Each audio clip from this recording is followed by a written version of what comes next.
that have heard me speak before know that I do not usually speak from a planned speech and a planned lecture, but a few months ago I was here when Reverend Mara talked about the historic value of 42nd Street, the First Spiritualist Church of San Diego, and it really impressed me. And it brought up the big question of what is service. So I want to talk to you a little bit about service today. And what does service mean to me? What does service mean to you? And those thoughts were triggered with Reverend Mara. She spoke of the four fathers of this church, especially Dr. Peebles, who was a founder not only of the First Spiritualist Church of San Diego, but San Diego itself. He was here when San Diego had 700 residents. Okay. Did they ever lecture themselves on the need for service to others, to their fellow San Diegans? Or did they just practice being good people and spiritualists, living the principles of the church and the philosophy of their choice? I chose to believe the latter, because if you believe, and if you believe by spiritualism's stated principle, you have no choice but to be of service to your fellow man. No choice indeed. Think what the church founders did. They saw the need to be with others of like mind, so they came together. They saw the need for buildings, and they built. They saw the need for educating, and they brought mediums in to teach and lecture. They saw the need for outreach, and they wrote books for publication. They saw the need and stepped up to the plate big time and did what they could. Whatever it was service to their community or similar believers, and it was certainly service to their hometown of San Diego. In later years, other members helped raise funds for the new building, which you're sitting in, painting, decorating, and the new roof, and they taught classes so that newbies like you and I learn how to develop their inner selves. They became ordained ministers, enabling them to conduct services, marriages, memorials for those who transitioned, and countless other duties. And I'm sure they served coffee in Johnson Hall. Sound familiar? Look around you at the people here today. Your pastor, the board members, the elders, the workers. They don't tell you what to do, but they show you what they do. They serve, and you can learn, if and when you're ready, from their example. Service means a great many things to a great many people, and different things to every one of them. What does the word service mean to you? Doug, what does the word service mean to you? Doug Barker, what does service mean to you?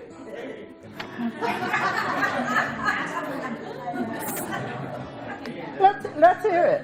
Let's hear it. Being there for other people in whatever capacity you can. Thank you.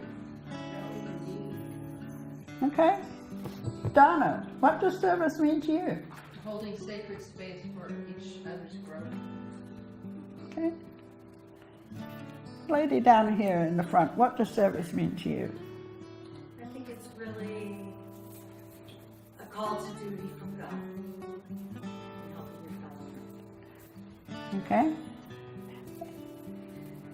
Yes. Helping our brothers and sisters That's good. Anybody else? Raise your hand. Giving of love, of self. Okay. A lady there.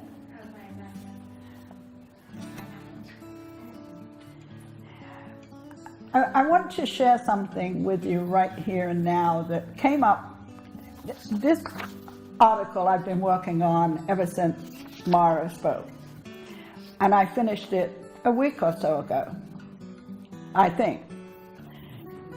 But then I want to share something. About a year before our fire at Harmony Grove, my son, who is an avid reader, said, "Mother, a friend of his in New Mexico sent him a book that is absolutely and positively the last thing in books, and it was called A Conversation with God," if anybody has read it. And it's 3 volumes long, something like this. And when he was finished with it, he gave it to me to read. Now, this was just 2014. He knows what I've been doing since 1980. And I got the book and I started to read it. And I had it on my table next to my chair. And the fire happened. And the book got burned, along with everything else. And last week, when I was in meditation, I go to meditation once a week in Encinitas on Wednesday morning.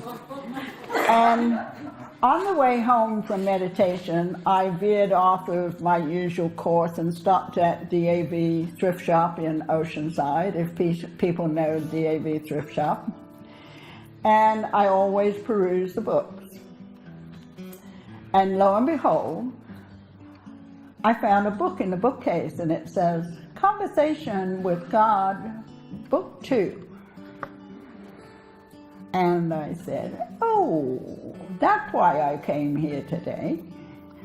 And I looked around, and I found Conversations with God, Book 3. And I said, oh, please, if you're my friend, let me find the other one. And if you know DAV, it's got a bookshelf, probably 1/3 the size of this wall. And I found it.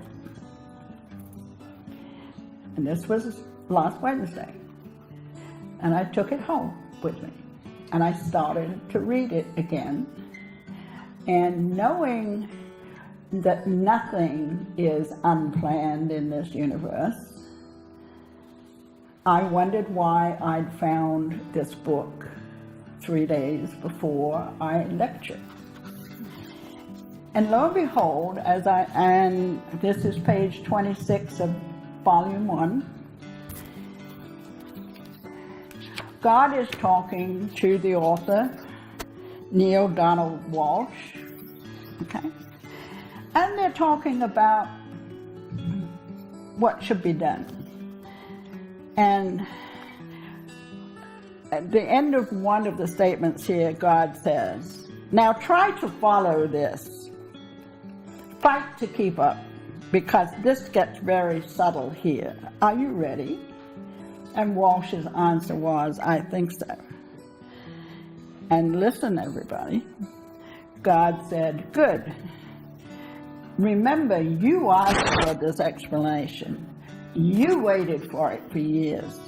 You've asked for it in layman's terms, not the theological doctrines or scientific theories. And Walsh answered, yeah, I know what I've asked. And God said, having asked, so shall you receive. Now to keep things simple, I'm going to use your Children of God mythological model as a basis for discussion, because it's a model with which you are familiar, and in many ways, it's not that far off. So let's go back to how this process of self-knowing must work. Cindy, remember what you said in healing? You talked about self-knowing. There is one way I could have caused all my spiritual children to know themselves as part of me, and that was simply to tell them. This I did, but you see, it was not enough for spirit to simply know itself as God or part of God or children of God or inheritors of God or inheritors of the kingdom or whatever mythology you want to use. As I've already explained, knowing something and experiencing it are two different things. Spirit longed to know, spirit being you. Spirit longed to know itself experientially, just as I did. Conceptual awareness is not enough for you. So I devised a plan. It is the most extraordinary ideas in all the universe and the most spectacular collaboration. I say collaboration because all of you are in it with me. Under the plan, you as pure spirit would enter the physical universe just created. The babe in your womb right there, okay? This is because physicality is the only way to know experientially what you know conceptually, if you follow. It is in fact the reason I created the physical cosmos to begin with, and the system of relativity which governs it, and all creation. Once in the physical universe, you, my spirit children, could experience what you know of yourself. But first, you had to come to know the opposite. To explain this simplistically, you cannot know yourself as tall unless and until you become aware of short. You cannot experience the part of yourself that you call fat unless you know what it is to know thin. Taken to ultimate logic, you cannot experience yourself as what you are until you encounter what you are not. This is the purpose of the theory of relativity and all physical life. And it is by what you are not that you define yourself as yourself. So, my friends, with that little bit of heavy-duty stuff this morning, we'll go on to the second part. And it really means, I think, in thinking of that, I said, that really means you can't do something for somebody else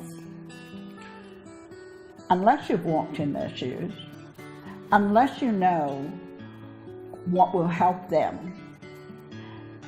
And it's not necessarily what is good for them, but what will help them. And with the devastations that are going on, and the questions that we ask is, why them and not us? Okay, be prepared for the us. But ask yourself about your service. And I want to thank people for their sharing and prove it's the little things that we do to help ourselves and others that put us on the positive lifetime path of service to mankind. Don't sell yourself short. As you become more aware, you need to ask yourself honestly, what would you do? Would you like to be of greater service to the world? You are certainly being of service when you struggle to make good for yourselves and for your family. And every time you have the thought, am I doing the right thing? You are serving yourself, striving to be the best you can be. Go within and ask yourself honestly, what would make you happy and proud to be of service? Importantly, whatever we do out of love and the need to express that love. Do not be afraid to ask your guides for help. They know you better than you know yourself, and they won't give you guidance until you ask for it. Service means so many different things that we need not beat ourselves up over what we don't do, obviously, service to mankind, or what others expect us to do. Service is what you make it, what you define it. Asking yourself how you can be of service with what you know or what you have to offer. It's your choice whether you follow through with the idea or not. So another definition of service may be, is it love for our fellow beings? Is it the obvious, such as the work the volunteers do around here, or the work that is done by volunteers around the world? Or is it the work you do to make yourself a better person, thus to be a good example to the world? Are we of service when we strive to be the best that we can be? These are all good questions that we ask on our journey of spiritual awareness and understanding. And they should be. They're questions we ask ourselves every single day. Be realistic. Be honest. And ask yourself, what would make you happy, keep you on a positive path, and keep you around the giving table for a while? It can be anything in this beautiful world that uplifts you and satisfies your need to give back and show your love. And whatever it is, it will raise the vibrations of our planet and will always be appreciated by Mother Earth and the spirit world. In his work, the prophet Kahlil Gibran discusses giving and says, I quote, "You give but little when you give of your possessions. It is when you give of yourself that you truly give." Service to me is doing or giving what I can when I can. It becomes a habit, a good habit. The list could be endless, but I believe my biggest contribution to service is just being the best person, friend, parent, neighbor I can be. I'm here today to be of service, and I thank you for listening to me today and allowing me to share my thoughts and for the privilege of serving you. Thank you.